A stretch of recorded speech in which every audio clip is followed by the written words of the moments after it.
Assalamualaikum warahmatullahi wabarakatuh. Alhamdulillahilladzi hamdan katsiran thayyiban mubarakan fih kama yuhibbu rabbuna wa yarda.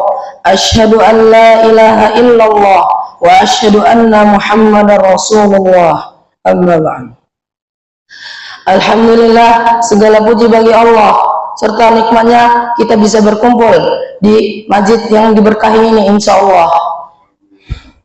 Berdirinya saya di sini akan menyampaikan suatu hadis dari baginda Rasulullah SAW yang bertemakan keutamaan menghadiri majlis ilmu di masjid.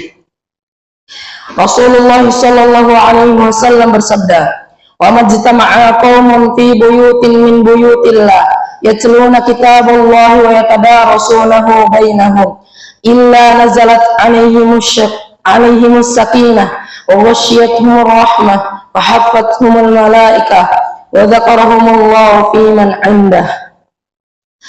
Tidaklah suatu kaum berkumpul di salah satu rumah dari rumah-rumah Allah, yaitu masjid, membaca kitabullah dan saling mempelajarinya, melainkan akan turun kepada mereka sakinah, ketenangan.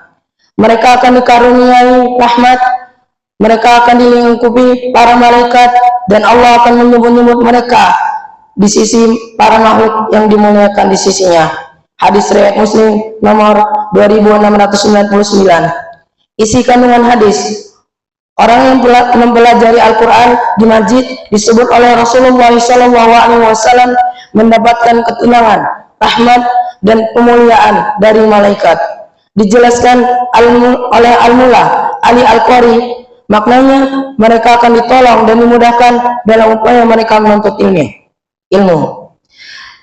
Jika seseorang berangkat ke masjid berniat untuk sholat, kemudian setelah sholat ada pengajian majlis ilmu, maka selama ia berada di majlis ilmu itu dan selama ada di masjid, ia terus dicatat sebagai orang yang sedang sholat hingga kembali ke rumah.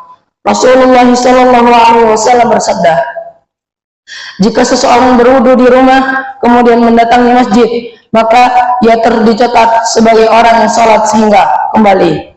Hadis riwayat Al-Hakim nomor 744 dan Ibnu Khuzaimah nomor 437.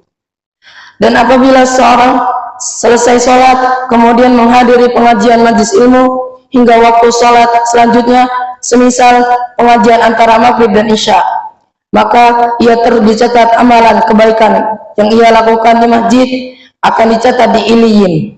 Rasulullah SAW bersabda, seseorang yang setelah selesai sholat di masjid kemudian menetap di sana hingga sholat berikutnya tanpa melakukan laghaun, kesia-siaan di antara keduanya, akan dicatat amalan tersebut di Iliyin.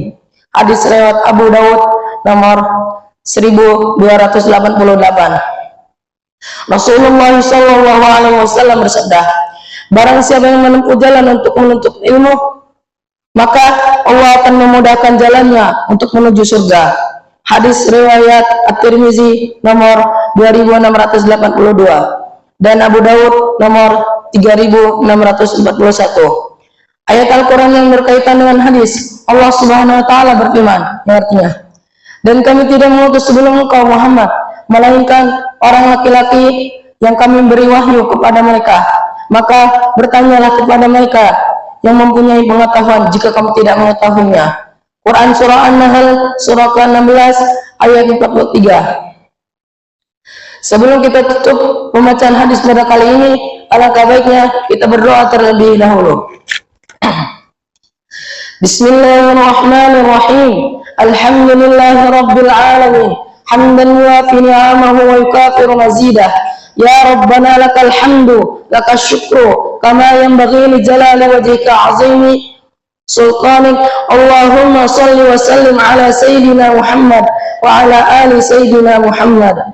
Ya Allah yang maha besar dan maha kuasa, kami mohon kepada Engkau ya Allah untuk para musyrif, pemberi wakaf, orang tua asuh, donatur, pembina, dan pengurus yayasan, pengurus ponpes, bapak ibu, jamaah salat subuh Masjid Zaratul Abrar, dan umat muslimin dan muslimat.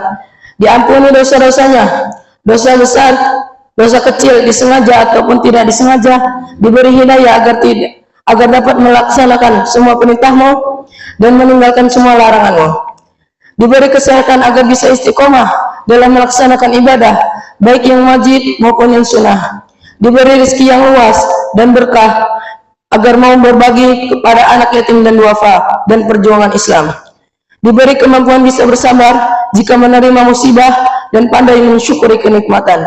Diberi keturunan yang qurrata a'yun, keturunan yang soleh dan solehah. Rabbana atina fid dunya hasanah wa fil akhirati hasanah wa qina azabannar. Subhanaka rabbi izzati amma yasifun wa salamun ala mursalin walhamdulillahi rabbil alamin. Cukup sekian dari saya. Wassalamualaikum warahmatullahi wabarakatuh.